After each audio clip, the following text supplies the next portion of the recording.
ஜெபமாலையின் தோற்றம் 15ஆம் 16ஆம் நூற்றாண்டைச் சேர்ந்தது என்றாலும் ஜெபமாலையில் காணப்படும் கூறுகள் ஏறக்குறைய 3000 ஆண்டுகள் பழமை வாய்ந்ததாக இருக்கின்றன.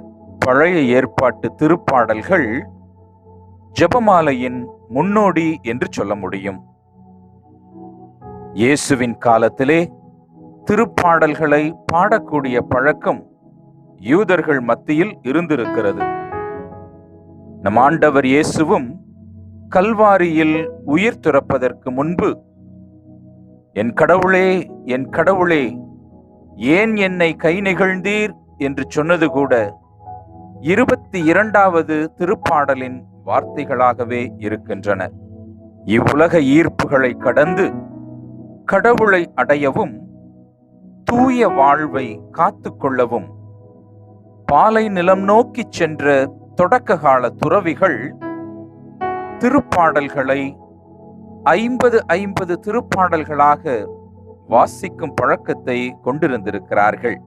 அவ்வாறு திருப்பாடல்களை இசைக்கின்ற பொழுது அவர்கள் தாவீது அரசனோடும் இறை வாக்கினர்களோடும் இன்னும் பிற புனிதர்களோடும் ஏன் இயேசுவோடும் இணைந்து ஜெபிப்பதாகவே உணர்ந்தார்கள்.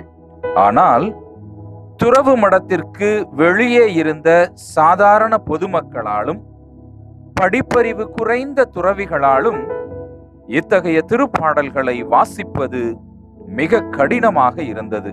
பெரும்பாலானோருக்கு அந்த மொழியும் புரியாததாக இருந்தது.